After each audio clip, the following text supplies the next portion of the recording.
anybody have any questions, or we can meet next week? Krishna Prasad, please go ahead. Namaste, Bhagini. Namaste. So I have a few questions, and a couple of them are just technical questions on the terms. Okay. Can I consider Avarana Shakti and Vikshepa Shakti as same as Avidya and Adhyasa?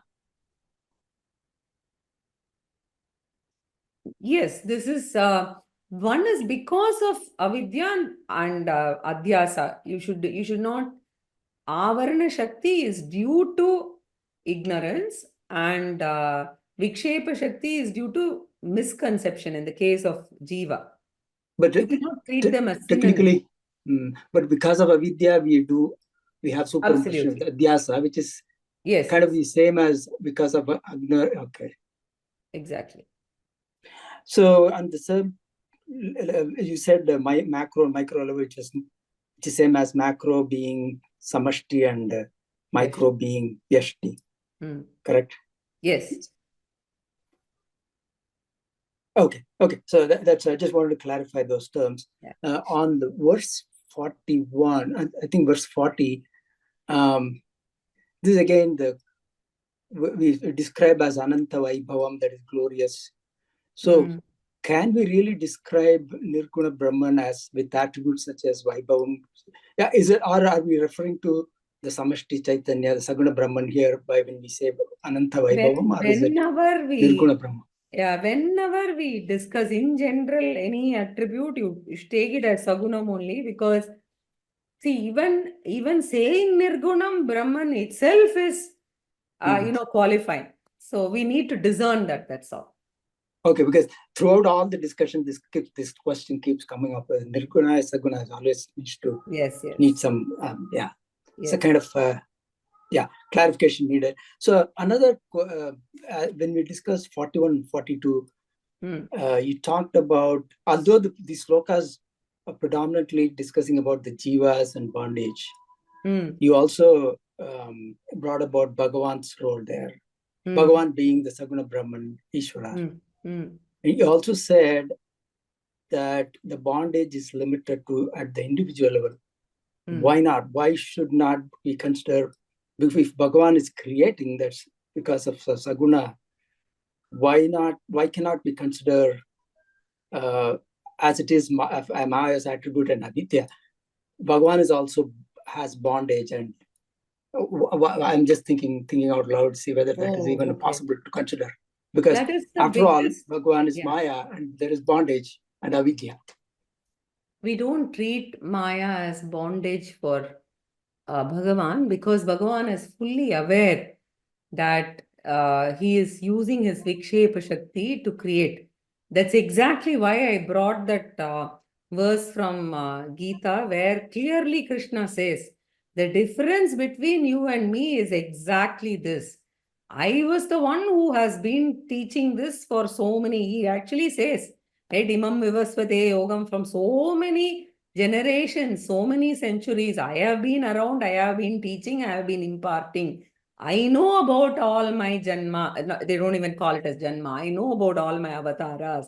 The difference between you and me is you don't know. That's all, right? So, very clearly, Bhagavan knows, that is brought out repeatedly in not only Shruti, in Smriti also.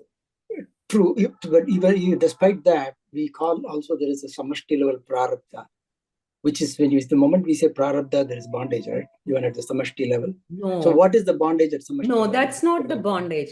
The Samashti level Prarabdha, the manifestation is the creation. It is the creation. You don't call it bondage. For Bhagavan, there is no bondage. He knows very well that he is creating this. He is not feeling angry, upset, sad, happy, nothing. He has to administer the law of karma, so the universe has to be in line with the Samashti Prarabdha.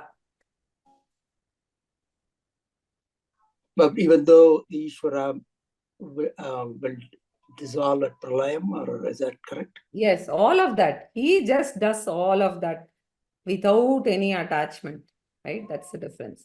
Anyway, let me move on to the others also. Okay, no problem, no problem. Yeah.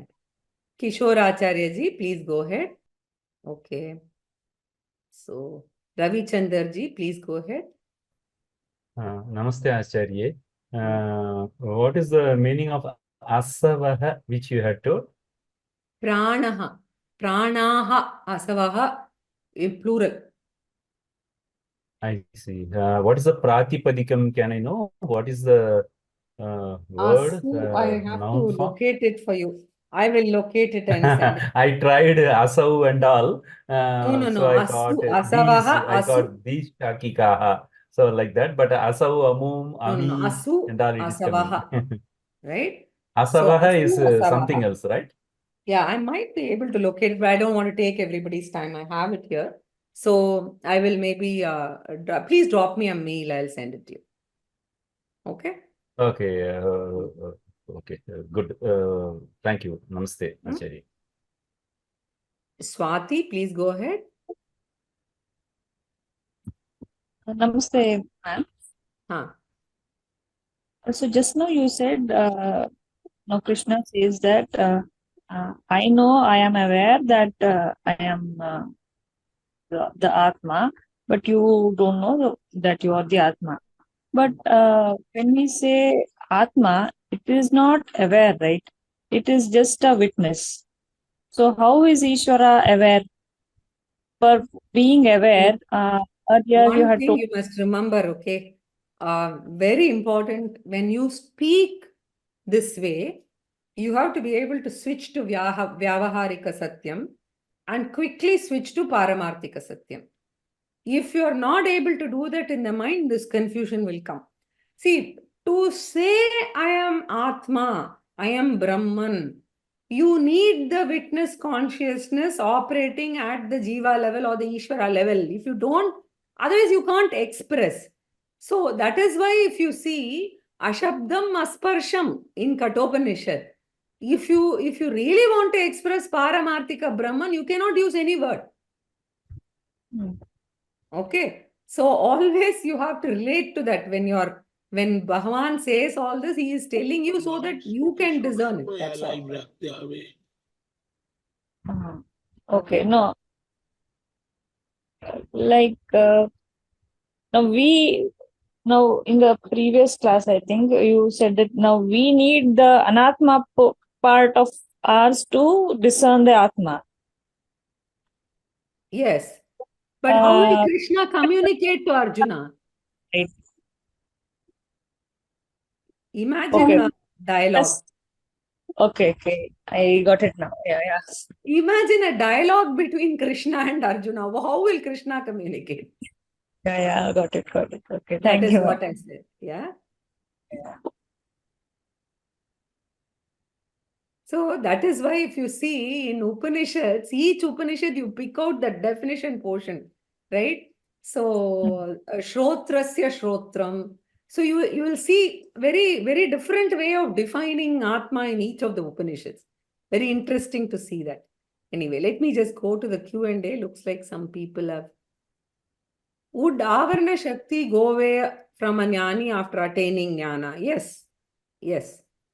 Ignorance is the attribute of the mind. How does mind come into existence before ignorance? Ignorance is anadi. So, ignorance is what manifests in Karana Shariram.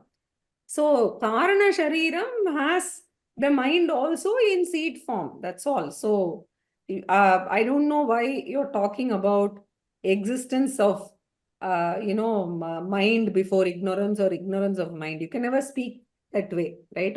These are all anadi. Okay? Asavaha is life and asava is stimulation. No, that was not the question. The question was, what is the pratipadikam? I will come back to you on that. Okay? Anybody else having any other questions? No, I don't see any hands raised. So we'll stop here today, and in the next class we will continue with this. Okay? Hari Om. Dhanyavadaha.